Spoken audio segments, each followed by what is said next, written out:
civilmedia.mk. Слободно, независно, отворено. Моментот е што луѓето сакаат све да им е сервирано, не сакаат да имаат интелектуален напор, да размислуваат за некоја одредена тема.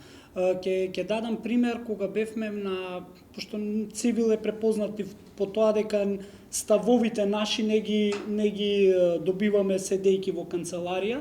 Напротив, ние сме помеѓу граѓаните и од таму ги црпиме нашите сознанија. Едно од одговорите е зошто луѓето не ни веруваат, на пример, дека има војна во Украина. Дека сето тоа е, вели, ќе парафразирам, вели, короната заврши, затоа што почна војната во Украина. Тоа е малку, се извинувам, во наводници ставам нездрава работа.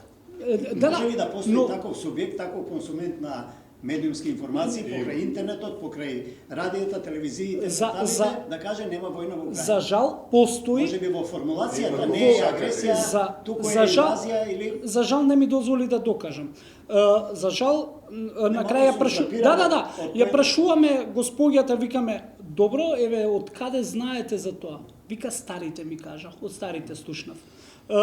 Незе како Че од шолја на кафе ќе се информира автентично. Повеќе ќе верува на некоја бајачка што ќе каже дека утре ќе оздрави од корона.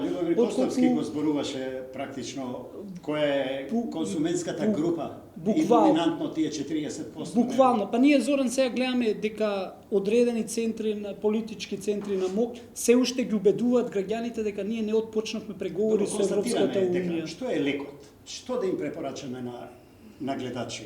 Лекот како да отворат 4 очи, за да бидат за нив правилно информирани? Да не бидат партиски послушници, да излезат од онаа рамка што ќе каже лидерот и шефот и ние слепо да веруваме. Навивачки, без да имаме некаков самокритички тон. Еве, јас сега, пошто Костовски го спомна референдумот, јас ќе дадам неколку примери. Граѓаните се подпишува против бегалски кампови, против пописот се подпишува против референдум против Преспанскиот договор. На невидено. Јас да ставев некаков подпис, би сакал да прашам каде заврши мојот подпис, ако 3 пати се подпишав на некоја лага што ме лажеа до вчера. Каде е кампот? Каде е кампот? Каде е Преспанскиот договор? Каде се еве го пописот заврши, Преспанскиот договор се подпиша, немаме бегалски кампови и јас сега повторно кога ќе ми кажа дека имаме некаков проблем и треба да се подпишам, јас ќе имам некаква резерва дали ќе одам и да ќе го дадам мојот подпис, затоа што 3 пати мојот подпис завршува некаде, можеби за да се ја регистрира партијата, му завршува, можеби не знам, кредит да земе некаков. Сега хипотетички зборувам, но треба да престанат да им веруваат на такви центри на МОК, кои што директно ги лажат. Добро, и да системот, државата, треба ли нешто понастојчиво да направат на тоа поле? Имаше некакви владени иницијативи? Има владата ова влада за среќа има некаков слух да направи нешто. Но за жал некако не успева да ги премногу е, ајде да речам, демократска.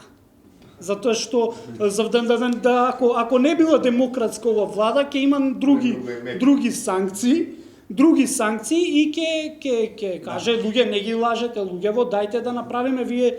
Еве сега конкретно гледаме и она моментот што исто така прашав за моментот колку луѓето се изманипулирани. Ние гледавме колку и диаспората беше гласна кога се преговара и кога протестира нашите сограѓани во Македонија.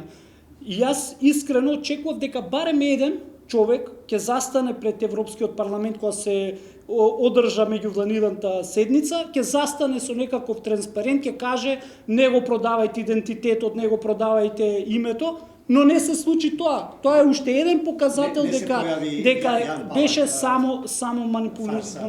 Јас сега